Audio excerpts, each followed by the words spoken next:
Maintenant, nous allons commencer par les présentations de nos apprenants. Nous débutons avec les projets électroniques tout d'abord. Dans cette catégorie, nous avons 3 projets finalistes. L'exercice de nos alternants est de présenter leur projet pour remporter le trophée génial. Et votre exercice, c'est de voter pour le meilleur projet parmi les 3 dans la catégorie électronique. Encore, on a 3 dans la catégorie achat. Dans l'après-midi, on a 3 dans la catégorie énergie et 3 dans la catégorie logistique.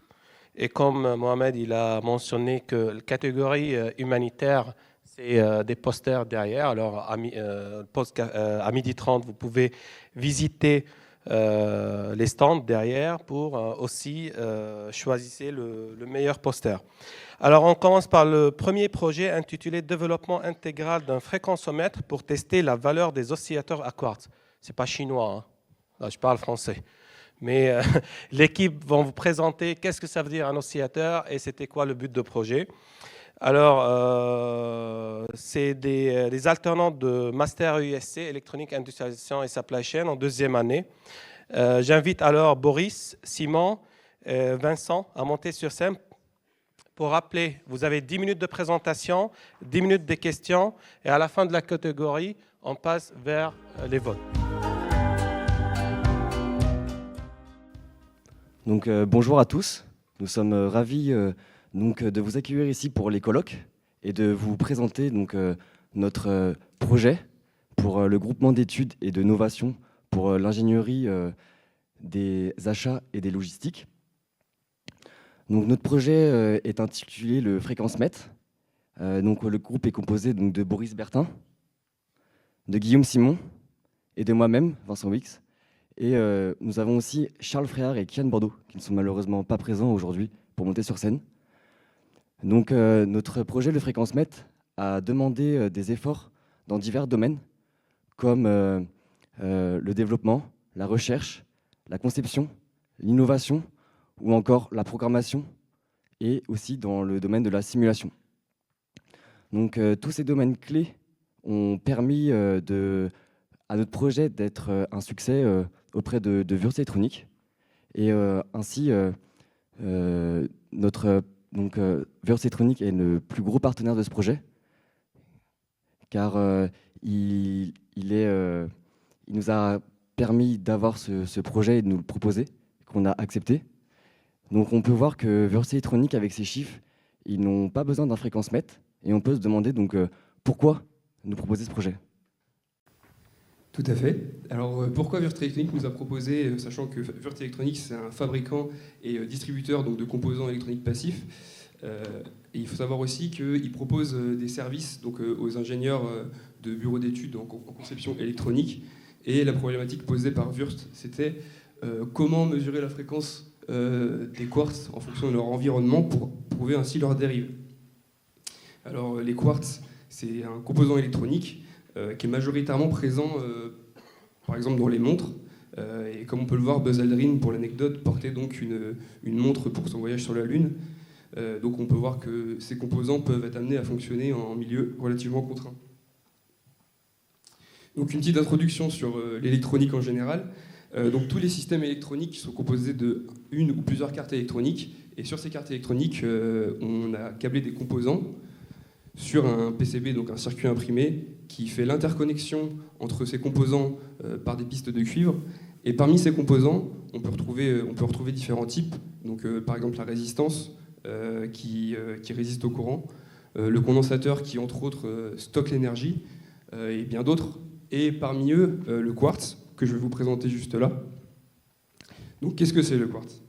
C'est un composant électronique sur lequel on va appliquer un signal d'entrée continu, et on va avoir un signal de sortie dit sinusoïdal. On peut comparer ça à un cœur, dans le sens où, sur les cartes électroniques, le quartz est amené à cadencer l'intelligence de cette carte. Et comme je l'ai dit précédemment, on les retrouve majoritairement dans les montres ou les réveils. Donc l'interprétation qu'on a faite de ce cahier des charges a été, dans un premier temps, de réaliser une carte mère alimentée en USB-C avec toute l'intelligence pour la mesure de fréquence, et l'affichage de cette fréquence sur des digits. Pour la mesure, on viendra câbler les quartz sur une carte fille qu'on viendra ensuite plugger par USB sur la carte mère. Donc ici, on retrouve un fréquence-mètre qui est disponible à l'achat sur le web.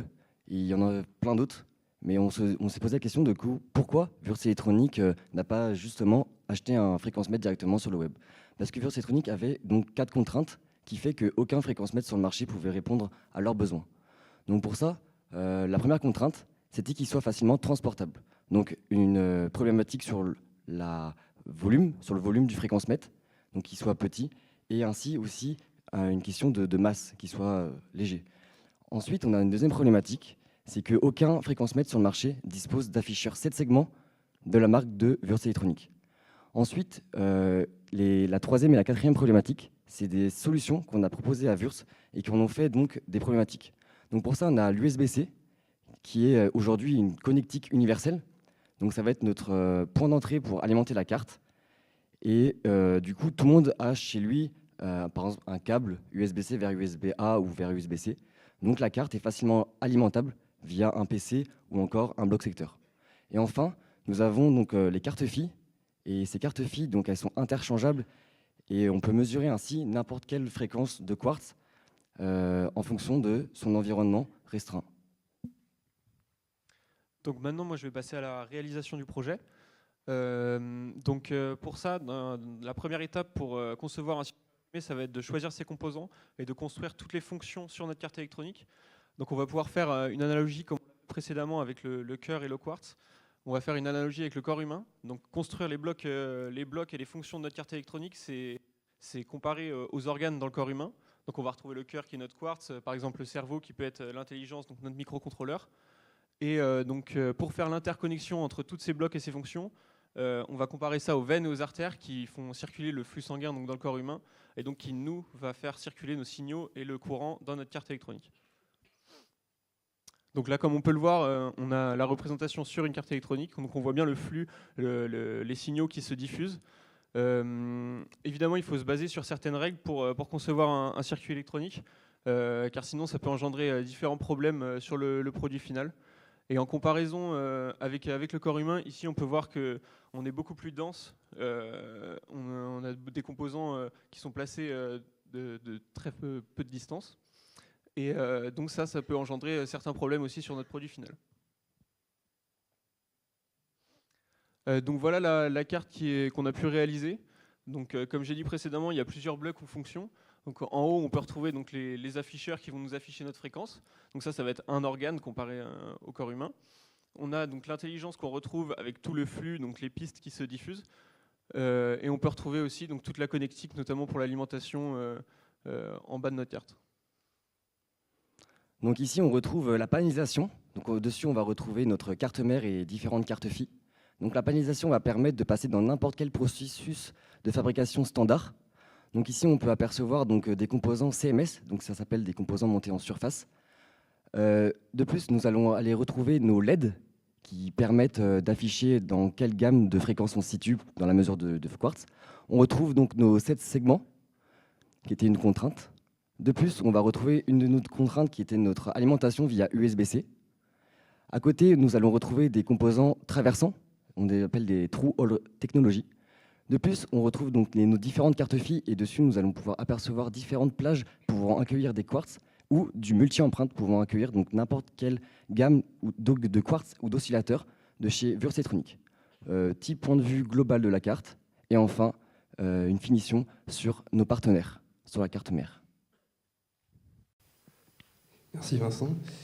Donc pour la fabrication, donc comme l'a dit Vincent, l'industrialisation est une phase essentielle dans la conception d'un projet électronique et on a décidé de faire cette industrialisation directement sur le prototypage, enfin sur les prototypes, ce qui veut dire qu'à l'heure actuelle, notre produit est directement prêt à partir chez un sous-traitant électronique pour assemblage en série. Il faut savoir que nous, nos prototypes, on les a montés nous-mêmes et que tout le PCB, enfin le circuit imprimé et les composants passifs ont été fournis par Würtz Electronic. Donc pour la partie programmation, on va repartir sur l'analogie avec le cœur. Donc pour vérifier si on est en bonne santé, en général, on va venir mesurer donc, le nombre de battements par minute que le cœur produit. Et ben, on va faire exactement la même chose pour le quartz. On va mesurer donc, le nombre d'oscillations qu'on a, pas sur 1 minute, mais sur 1 seconde cette fois. Et on va venir donc, afficher cette valeur ensuite sur nos digits. Évidemment, on se base sur des standards pour vérifier si on est bien dans la plage attendue. Comme pour le cœur, si on a un nombre de battements qui est plus élevé, on se base sur des standards. Donc voilà la réalisation, la carte finale assemblée et donc alimentée. Donc on y retrouve notamment la carte mère avec la carte fille qui est insérée juste ici et l'affichage donc juste en haut. Donc les tests ont déjà bien été commencés et il nous reste cependant quelques tests à finaliser pour pouvoir livrer le projet à Würth Electronic. En conclusion, ce projet nous aura beaucoup apporté parce qu'il regroupe tous les tenants et aboutissants de la conception d'un projet électronique, donc allant de la conception justement jusqu'au test, en passant par la fabrication, l'industrialisation, et tous ces points clés sont des choses qu'on a vues donc, en cours durant ces 2 ans de master, et c'est toujours bénéfique de mettre en application nos enseignements. Donc merci à tous pour votre écoute. Merci également à toute l'équipe pédagogique de l'ESTI, particulièrement à M. Ramal pour son investissement dans le projet. Et merci également à tous nos partenaires. Merci à Würth Electronic de nous avoir fait confiance et à Vnet Silica de nous avoir fourni tous les composants actifs de ce projet. Merci.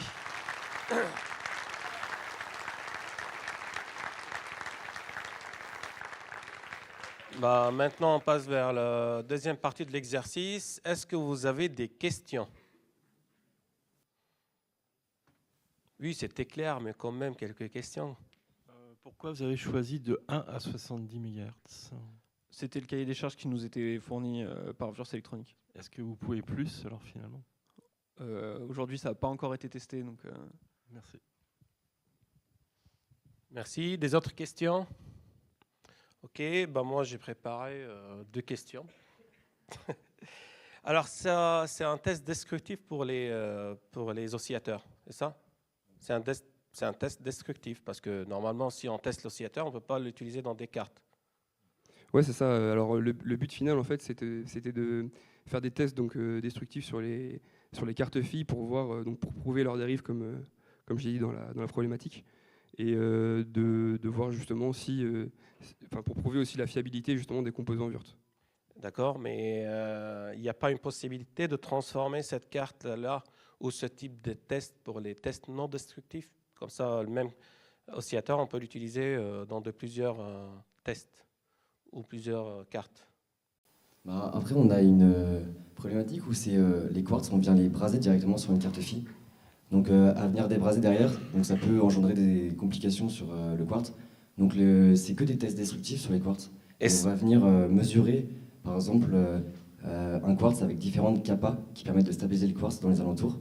Ces différentes kappas, on peut en mettre différentes et justement voir comment le quartz réagit, s'il va osciller plus ou s'il va osciller moins.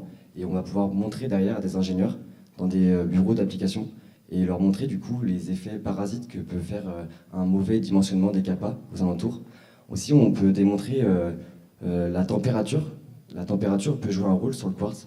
Plus on va monter en température, plus le quartz va subir des dégâts à l'intérieur et la plaque vibrante elle va osciller pas de la même manière que s'il était à température ambiante. Donc c'est que du test destructif. Et si on dépose les oscillateurs sur les cartes sans les joints de brasure, est-ce qu'on peut réaliser les tests ou non? Non, on ne va pas pouvoir tester comme ça, parce que le fait de ne pas braser la carte, ça peut causer des petites turbulences et des mauvaises on va dire, conductivité au niveau de la avec la page d'accueil et le quartz. Et du coup, ça peut faire des effets parasites. Donc ça peut engendrer des problèmes lors de l'affichage de la fréquence. D'accord, merci. Question. Oui, merci beaucoup pour cette présentation. J'ai vraiment trouvé cela d'un excellent niveau, mais c'est peut-être personnel. J'aurais aimé savoir dans quel type d'industrie vous pensez que nous pourrions appliquer ce type de carte. Quelles seraient pour vous les priorités d'application industrielle? Cette carte, en gros, c'est pour Würth Electronic. Et derrière, c'est du coup, comme on l'a dit tout à l'heure, c'est pour démontrer les effets et du mauvais environnement autour des quartz, et ce qui peut engendrer donc des problèmes du coup sur le microcontrôleur. Du coup, si le microcontrôleur, par exemple, il n'est pas timé à la bonne fréquence, tous les calculs derrière vont avoir un impact et peut être erroné. Et par exemple, si c'est, je ne sais pas si vous avez une application en tête où un quartz pourrait être dégénéré, et en gros derrière, tout le système peut être buggé, et du coup, c'est pour ça qu'on veut démontrer ces effets. En plus de la théorie, quoi, dans la pratique. Bah justement, du coup, ça peut être dans n'importe quel... Le quartz peut être utilisé il est utilisé dans la plupart des cartes électroniques. Dès qu'on a besoin d'un cœur, on a besoin d'un quartz. C'est ça? Ouais, en fait, il faut savoir que le quartz, en fait, ça se trouve sur quasiment tous les systèmes électroniques possédant un microcontrôleur. Donc, en fait, on peut vraiment penser à toutes les applications possibles. Parce que c'est, comme j'ai dit, c'est ça qui cadence en fait la fréquence du du microcontrôleur. Donc, si c'est faussé, on peut avoir un dysfonctionnement de la carte et dans tous les domaines d'application.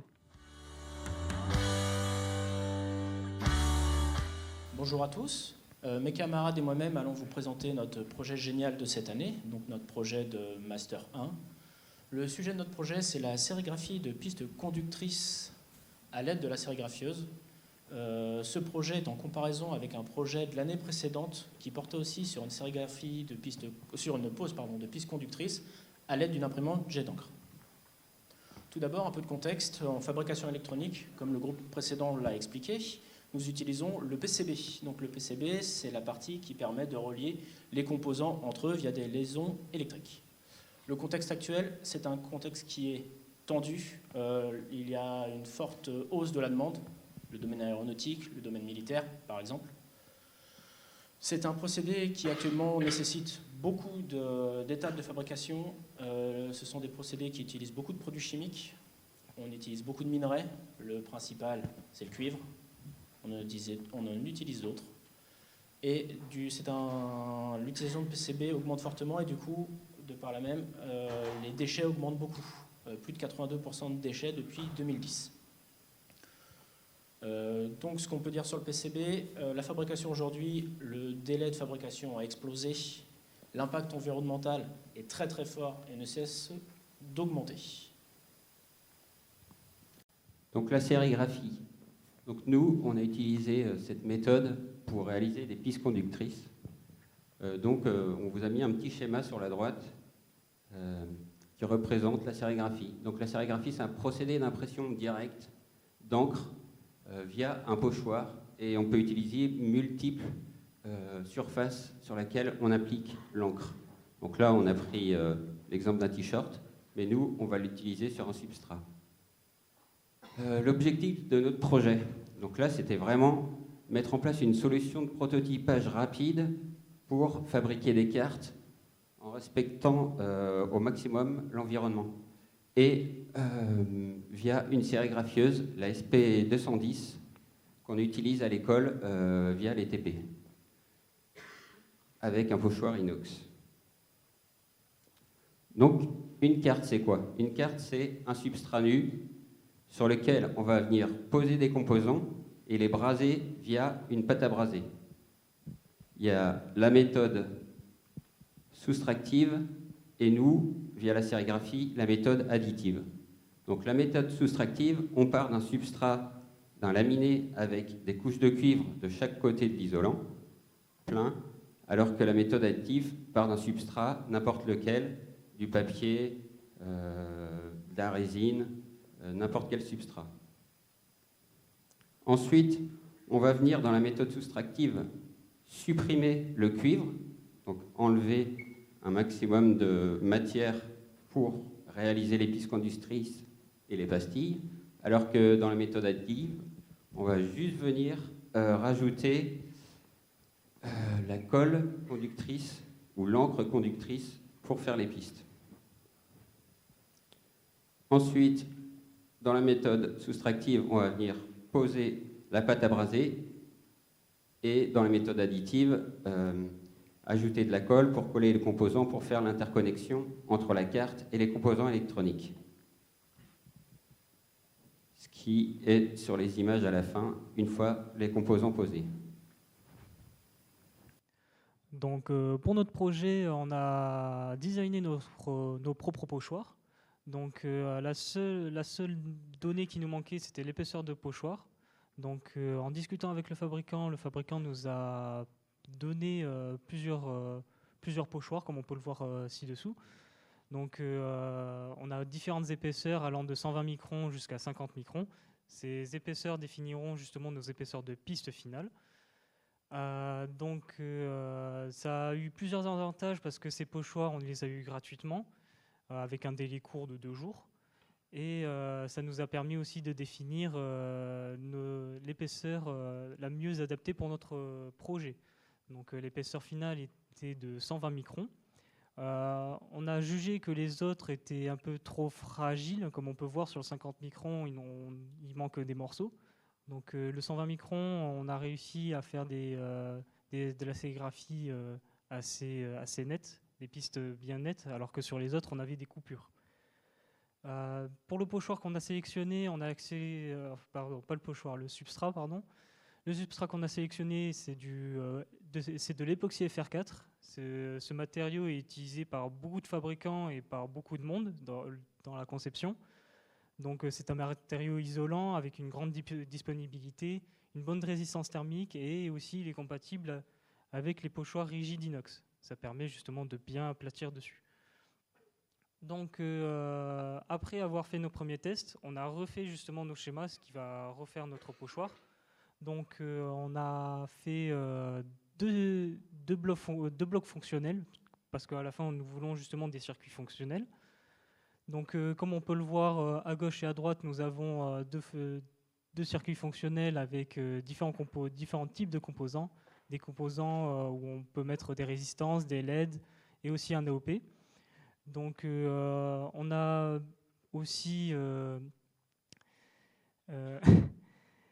aussi multiplié ces deux circuits en deux pour justement avoir différents types de largeur de piste. On aura des largeurs de piste à 350 microns et à 600 microns pour ces deux circuits. Donc on utilise plusieurs types de boîtiers, des boîtiers 1206 et des boîtiers DIP.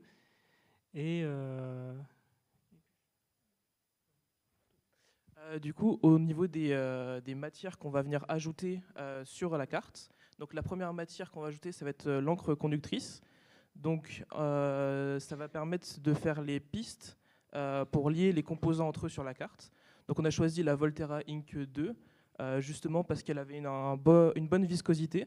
C'est un paramètre important pour la sérigraphie parce que on a besoin que l'encre coule bien dans les rainures de la sérigraphie, du pochoir, mais qu'en même temps, elle ne s'en va pas en dessous du pochoir si elle est trop liquide. Et on l'a choisi aussi parce que c'est une encre à base d'argent et c'est le meilleur compromis entre justement la conduction électrique et le coût. Et enfin, elle a une bonne polymérisation. Et du coup, pour coller nos composants sur nos pistes, on va utiliser la colle conductrice Elecolite 3012, justement parce qu'elle est aussi à base d'argent et donc elle a une bonne résistance mécanique une fois qu'elle est collée. Et donc après avoir choisi ces matériaux, nous avons pu passer aux essais en sérigraphieuse automatique. Du coup, comme on vous l'a expliqué, on a pris des schémas simples pour pouvoir faire des vérifications rapidement. Ce qu'on peut voir, c'est que la pose fonctionne. Nous avions des pistes fonctionnelles, nous avons pu poser les composants manuellement dans un premier temps. Et du coup, nous avons des mesures et des analyses en cours pour faire l'analyse des résistivités de nos pistes, pour pouvoir les comparer à du PCB classique. donc maintenant, on va faire un test de largeur des pistes. Donc avec une largeur de pochoir de 350 microns, on voit que la piste est relativement propre et respecte la taille du pochoir. Par contre, on a à certains endroits, on a des imperfections qui sont liées au retrait du pochoir, qui est difficile à maîtriser avec cette largeur de pochoir. Ensuite, avec une largeur de pochoir plus importante, on voit que la piste est plus large que la largeur de pochoir. C'est dû parce que, en fait, vu qu'il y a plus de matière, l'encre a tendance à couler en dessous du pochoir une fois qu'on a retiré. Donc il faudra faire attention aux écarts entre les pistes lors de la conception. Et du coup, enfin, on va faire une petite comparaison par rapport au projet génial de l'an passé, qui lui faisait des pistes avec une impression 3D justement. Et on voit qu'à cause de la buse, la dépose d'encre n'est pas extrêmement nette. Et en fait, on voit au rayon X que justement, on a des écarts qui sont assez importants entre 180 microns et 410 microns. Donc en fonction du schéma, ça peut avoir une importance. Du coup, au niveau de la comparaison, impression 3D et sérigraphie, au niveau de la rapidité de mise en place, l'impression 3D est plus rapide.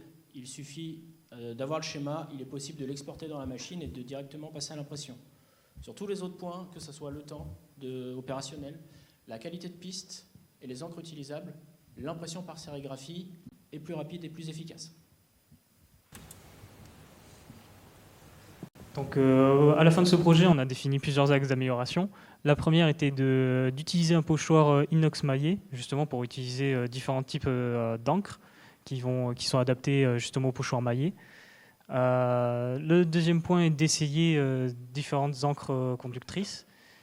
Le troisième est de déposer de la colle conductrice via un second pochoir inox, justement pour lier nos composants sur nos pistes conductrices. Et puis de tester les distances d'isolement en routant des fonctions plus complexes, justement pour tester d'autres types de boîtiers de composants qui sont un peu plus complexes à router. Donc avec ce que nous avons fait cette année, on a pu prouver la faisabilité technique. On pouvait prototyper des cartes assez rapidement via la sérigraphie, avec des pistes assez régulières, avec un coût faible et l'utilisation raisonnée d'encre et de déchets sur ce projet. Merci à vous.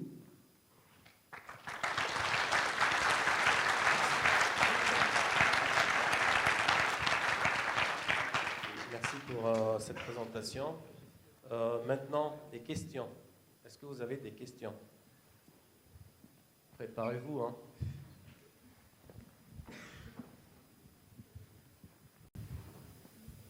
Alors déjà, merci pour votre présentation, c'était clair. Moi, j'avais une petite question. Donc, si j'ai bien compris, votre méthode, c'est plutôt pour le prototypage. Mais si on devait la comparer avec la méthode soustractive, à partir de combien de surfaces de lancement, ce serait intéressant de passer plutôt sur la méthode soustractive?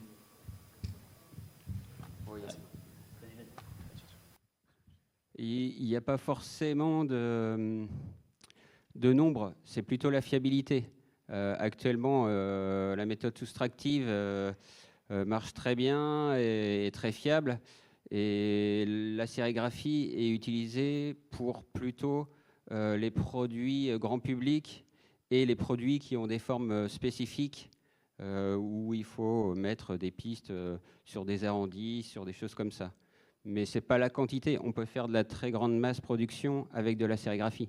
C'est après, au niveau fiabilité, qu'on sera meilleur en méthode soustractive. Bonjour, merci pour votre présentation tout d'abord. Moi j'aurais deux petites questions.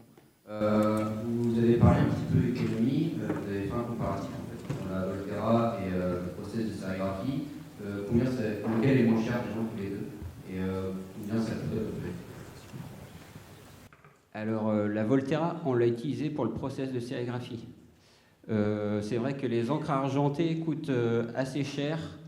Nous, sur la Volterra, on est à 13 000 € le kilo. Mais on utilise très peu. Et maintenant, la technologie a avancé et on a des encres cuivrées avec des non-oxydants qui sont à bas prix, qui sont aux environs de 700 € le kilo. Ouais. Et deuxième question, c'est pas possible de faire du multicouche avec le process? Non, c'est pas possible. Enfin, on peut faire du top-bottom, mais nous, on n'a pas essayé après de faire. Alors, tout est possible, hein, en rajoutant des couches de vernis isolant entre les pistes, on peut faire du multicouche. Nous, pour l'instant, on ne l'a pas testé. Il nous reste encore 1 an. Bonjour à tous, j'avais deux questions pour vous, peut-être également pour Jamal. La première question, c'est sur la propriété intellectuelle du procédé. Moi, je trouve il est assez original, je ne connaissais pas trop. Est-ce que vous avez protégé, vous faites quelque chose par rapport à la propriété intellectuelle du procédé. Et la deuxième question, et ça rejoint un petit peu ce qu'on a pu entendre en termes de fiabilité, quelle tenue on arrive à obtenir du dépôt sur le substrat FR4 et dessous. Est-ce que ça tient comme un minimum ou est-ce que c'est fragile? Alors pour la première question, je réponds juste à ça. Pour la première question, on va mettre nos lunettes de soleil et vous allez regarder le petit écran ici et vous aurez oublié à la fin, une fois que vous aurez voté pour nous, que vous avez vu les slides. Donc pour l'instant, non, on n'a pas prévu. C'est pas prévu. Et si vous voulez répondre à la deuxième... Au niveau de la fragilité, nous on n'a pas protégé, donc ça reste fragile. L'encre ne tient pas très bien au frottement. Les dépôts, ce qu'on a fait aussi avec la colle, on a fait des dépôts manuels, donc ça sera à voir en automatisant le système avec un stencil inox. Ça reste aujourd'hui fragile. On n'a pas fait de test d'arrachement vraiment, mais en manipulant, en faisant nos mesures par exemple, avec juste au point de touche, nous arrivons à blesser les pistes et à blesser les composants. Donc, nos essais pour l'instant ont l'air de dire que c'est fragile, mais il faudrait pousser l'étude pour voir jusqu'à quel niveau on peut aller et qu'est-ce qui serait bon de mettre en place pour protéger les pistes. Alors moi aussi, j'ai également deux questions. La première va rejoindre la question précédente, c'est sur le type de substrat. Vous êtes parti sur un substrat FR4 avec cette mécanique par rapport au maintien de la piste que vous ajoutez. Est-ce que vous avez analysé sur d'autres substrats justement ce maintien, savoir s'il évolue par rapport à l'angle que vous avez utilisé? Et puis le deuxième sujet, c'est la polymérisation. On n'a pas parlé du process industriel qui est derrière. Est-ce que c'est une polymérisation qui nécessite des moyens industriels ou si c'est libre? Donc là, on avait des contraintes techniques liées au projet qui fait qu'on a utilisé la ligne CMS de l'école et qui peut être après la ligne CMS d'un assembleur de cartes.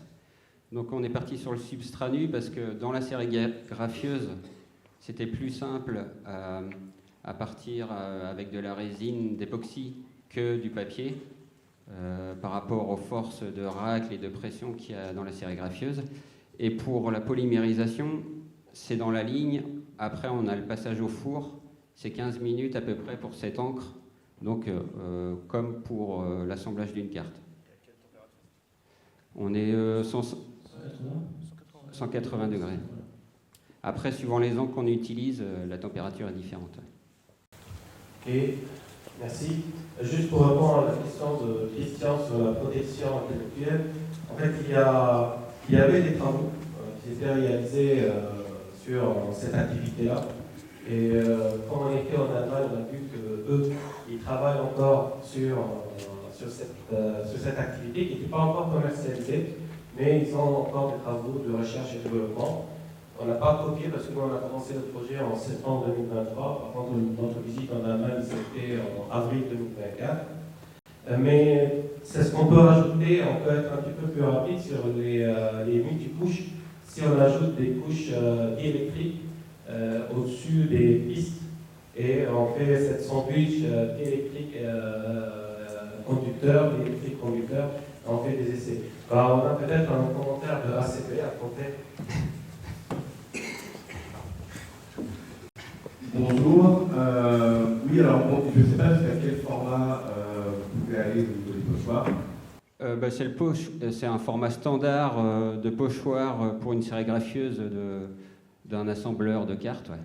Parce qu'après, nous, je pense que côté Atlantic, moi je serais vraiment intéressé pour travailler des couches internes comme ça et d'essayer de faire de la métallisation dessus. D'accord. Et je pense que ça peut être intéressant de faire des essais. Je ne pense pas qu'on pourra forcément faire des couches top et bottom. Mais ce qui peut être intéressant, c'est de travailler des couches internes et de faire le pressage et de faire les métallisations. On sera obligé d'utiliser le process standard pour les couches top et bottom. Et ça peut être intéressant pour les couches internes.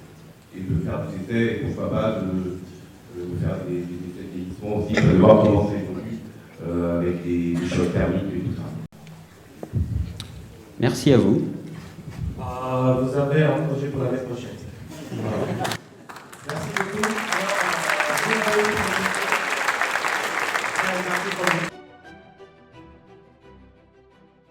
Eh bien, bonjour à tous et à toutes. Donc, merci d'être présents pour la présentation de notre projet génial.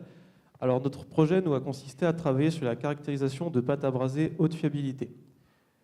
Donc, dans un premier temps, on va d'abord vous présenter qu'est-ce que c'est qu'un joint à braser, car ça a été le cœur de notre sujet. Donc, si on ne vous le présente pas, ça va peut-être un petit peu compliqué à comprendre. Ensuite, les motivations de notre projet, tout simplement pourquoi nous l'avons réalisé. Ensuite, les protocoles et tests que nous avons réalisés. Et enfin, une synthèse avec un bilan chiffré. Donc, dans un premier temps, c'est quoi un joint à braser? Donc, pour ça, on va faire une analogie tout simplement avec une maquette. Imaginez que vous voulez construire une maquette. On va partir du même principe avec notre carte électronique. Donc, ici, vous avez un circuit imprimé. Donc, quand vous voulez construire votre maquette, vous allez ajouter des pièces à votre support. En électronique, c'est la même chose, sauf que cette fois-ci, on va ajouter des composants. Sauf que quand vous faites une maquette, les pièces que vous venez ajouter, vous venez les coller. Et quand vous les collez, la colle que vous utilisez a différentes caractéristiques. Elle va venir assurer le maintien, permettre la résistance au choc, résister à l'eau si besoin.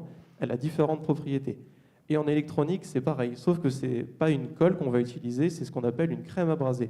Et cette crème à braser, elle a le même objectif, assurer le maintien, garantir la résistance dans le temps, la résistance au choc, et ainsi qu'assurer une bonne conductivité électrique. Donc maintenant, on va revoir un petit peu à quoi ça ressemble. Donc, on reprend le schéma de base, donc nos composants, notre crème à braser et notre PCB. Une crème à braser, pour faire rapidement, c'est un mélange de billes d'alliage, donc c'est des métaux, avec du flux. Et à droite, vous avez une représentation visuellement à quoi ça ressemble, avec l'aspect des billes. Quand on va venir faire chauffer l'ensemble, ça va donner justement, juste ici, donc un aspect justement de joint à braser, et c'est justement ça que je viens de vous expliquer.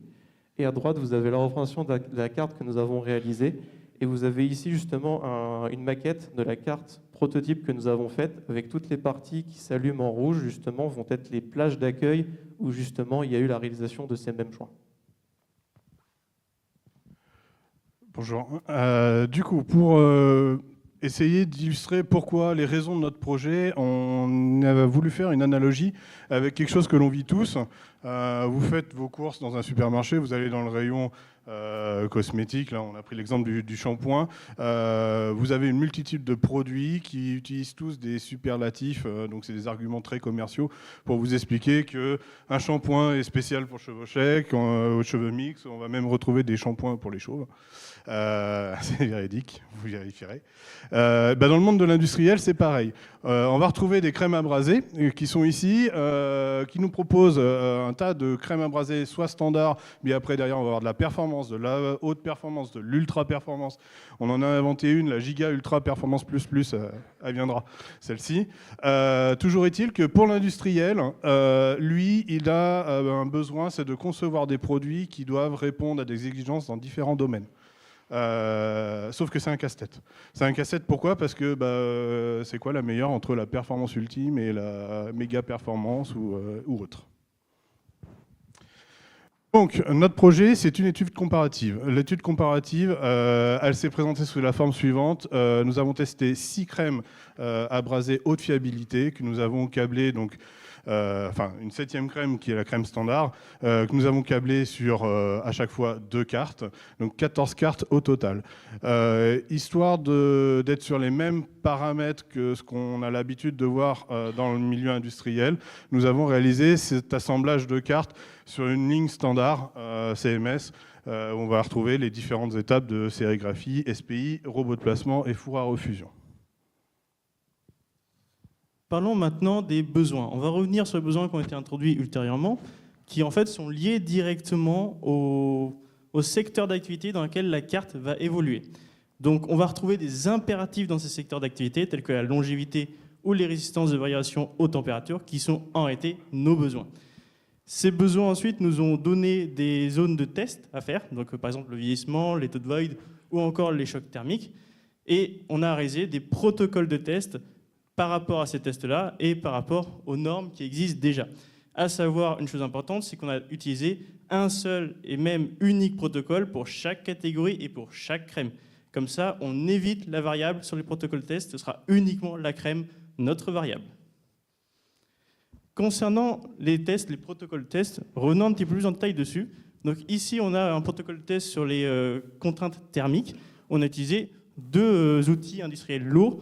L'un qui est sur les chocs thermiques, donc on a une carte qui est dans la zone centrale, et ensuite elle va varier du froid vers le chaud. Et ensuite, on a une autre enceinte climatique un peu plus classique qui, elle, va juste chauffer ou refroidir la carte. Par rapport à là, ensuite, on a réalisé des tests de résistance sur les joints abrasés. Donc, ces tests sont réalisés sur les daisy chains. Donc, c'est quoi une daisy chain?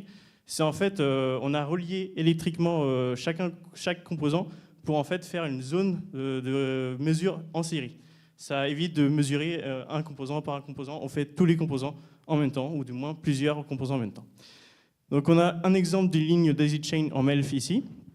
On peut voir un joint abrasé qui n'a pas de fissure. On considère qu'il est soit neuf, soit lors de vieillissement n'a pas subi de cassure. Et sinon, on en a un qui, lui, par contre, est complètement fissuré. Lui, on sait qu'il a subi un sérieux vieillissement. Et lui, par contre, il a cédé. Concernant les qualités de l'assemblage, là, par contre, on a fait une observation à la rayon X pour mesurer le taux de void. Vous pouvez voir la formule ici présente. Les voids, c'est quoi? C'est en fait des vides qu'il y a dans les brasures. Ces vides vont impacter la qualité du joint abrasé, ce qui va donc limiter le maintien mécanique. Et pour ce maintien mécanique, on a fait des tests d'arrachement où on a tout simplement soit poussé les composants avec une compression, soit tiré les composants avec une traction. À partir de là, on a récupéré les résultats des mesures et ça nous a permis de récupérer les maintiens mécaniques de chaque crème abrasée. Par rapport à ce maintien mécanique, on a aussi eu une étape de préparation assez importante.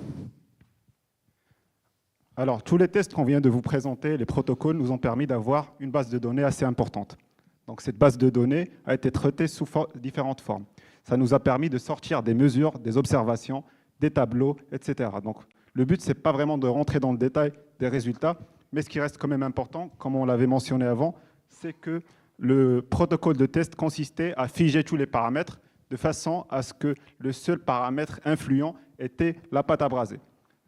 Donc, là, il y a quelques chiffres clés par rapport au travail qui a été fait, juste pour illustrer un peu ce qui a été fait par rapport à chaque test. Donc, pour l'inspection visuelle, on voit que le nombre de composants qui a été testé est à peu près 20 000 composants. Pour les rayons X, c'est à peu près 2 000 composants qui ont été mesurés. Pour les daisy chains, c'est à peu près 50 000 composants qui ont été mesurés en vieillissement et 67 000 mesurés en choc. Le vieillissement, on a fait à peu près 1500 cycles. Le choc thermique, c'était à peu près 1650 cycles. Et en ce qui concerne l'arrachement, c'était à peu près 600 plages d'accueil mesurées. Donc le but, c'est de vraiment sortir quelque chose qui va vraiment servir à la fois académiquement et aux industriels. Pour faciliter la compréhension de notre tableau, on s'est référé à une notion qu'on connaît tous, c'est les Nutri-Score. Donc, on a remplacé par des kappa scores. Donc, les A, ce sont les produits qui sont les plus performants. Les E, ce sont les produits les moins performants. Donc, comme on peut voir ici, le besoin, c'est ce qui définit en fait la capacité de la crème. Et le besoin de la longévité, c'est le besoin, par exemple, des industriels qui travaillent dans le domaine médical. Donc, on peut voir que la crème numéro 7 s'est démarquée par rapport au reste des crèmes. Je prends l'exemple aussi des variations de température. Donc, on peut voir que la variation de température, c'est un élément essentiel dans les produits finis, notamment tout ce qui est aérospatial. Donc, on peut voir que les crèmes qui se sont démarquées, c'est la crème numéro 3, la crème numéro 4, la crème numéro 6. Ce qu'il faut vraiment retenir, c'est que, en gros, la crème numéro 7, elle s'est démarquée par rapport au reste des crèmes, sauf sur la partie variation de température où il était très modeste en termes de choc thermique. Par rapport à la crème numéro 1, on peut voir qu'elle était la moins performante, mais c'était attendu vu que c'est une crème qui est standard, donc c'est la seule crème qui n'est pas à haute fiabilité, tandis que les autres crèmes, il y a la crème 4, 5 et 6 qui ont quand même prouvé des performances assez intéressantes comparées à la crème numéro 2 et numéro 3. Alors maintenant, on va parler chiffres. Je suis le comptable du groupe. On est à 12 700 € pour la totalité du projet. Je vais rentrer dans le détail en deux parties. La partie matière, tout d'abord, 1 000 € de crème abrasée, 500 € de PCB assemblé avec 2 000 € de composants, 200 € de sérigraphie, pour un total à 3 700 €. Sur la partie main-d'œuvre, un câblage de carte à environ 50 heures, un vieillissement à 1500 heures. On peut voir le détail avec l'énergie et le coût en dessous. La partie choc, 800 heures de choc en enceinte, 5 heures d'arrachement et environ 10 heures de calcul de daisy chain pour un total à 9 000 €. Quelques chiffres importants aussi au niveau de notre projet. Un projet sur 9 mois 1296 composants posés par carte pour un total de 19 400 composants sur 14 cartes. 7 produits testés, 315 heures allouées à ce projet par l'école et 165 heures de réunions tous les jeudis soirs pour faire des points d'avancement de notre projet. On souhaite remercier tous les fournisseurs qui nous ont soutenus pour ce projet, notamment les fournisseurs de crème avec la société Henkel, Inventec, Shenmao, McDermott Alpha et également Arima, et également nos sociétés respectives avec la société Safran, Tronico, Cela, Reflex et bien évidemment le campus et Jamal Ramal. Merci de votre attention. On est prêt à répondre à vos questions. Merci. Je dois juste mentionner que le 12 700 €, ce n'est pas nous qui l'a financé. Hein. Pas l'année prochaine, des demandes de chèques de 12 700 € par groupe. Ça, c'était financé par les industries. Merci, Jamal. Merci. Alors, des questions. Moi, je dois commencer parce que j'ai une petite question. Comment on peut valoriser ça au niveau des EMS qui se trouvent en France? On en a parlé. Le but, c'est vraiment de répondre aux besoins des industriels. Alors, je ne sais pas, est-ce que l'AFNOR, est-ce qu'on pourrait faire des choses pour mutualiser ça et pourquoi pas le partager aux industriels et simplifier leur choix de crème? Je ne sais pas, on n'en a pas encore parlé. Pourquoi pas faire un article pour partager aussi nos données? Voilà, c'est l'étape d'après ça. Alors, juste pour résumer, là, on a un catalogue des crèmes abrasées avec l'effet où chaque crème, il est conseillé utiliser où, les consignes. Ce catalogue, normalement, on n'a pas le droit de partager pour l'instant. On va voir avec les fournisseurs de crème comment on peut partager ou diffuser. Ça réduit le temps de EMS sur la qualification des pâtes. Moi, je fais confiance aux résultats qui sortent de ce projet-là. Et ça réduit vraiment au minimum le temps passé sur la qualification et sur les lignes. Parce que pour qualifier, on a besoin des lignes, on a besoin énormément de matériel. Les résultats sont là. Il faut juste rapprocher de l'équipe de campus pour voir comment on peut diffuser ces résultats. Est-ce qu'il y a des questions? Oui. Une suggestion, ce n'est pas une question, c'est ouvrir un livre blanc à partir de vos connaissances auprès de ces industriels, puisque dans beaucoup de domaines, vous voyez par exemple aujourd'hui, il y a un HLab sur la décarbonation. Il est français, il va servir à tout le monde. Certes, on ne rentre pas dans le business, on est dans le partage. Et à travers un HLab un peu plus global, ça sera la deuxième étape de votre première étape, qui va venir nourrir et enrichir votre document. Et là, à ce moment-là, ça va devenir un bien pour tout le monde, à travers ce qu'on appelle un livre blanc. Merci Didier. Alors, s'il n'y a pas de questions, on va passer maintenant... nos alternants, ils ont réalisé leur devoir de présenter. Maintenant, c'est à vous de choisir un de ces 3 groupes. Voilà. Je ne vais pas faire beaucoup de publicité.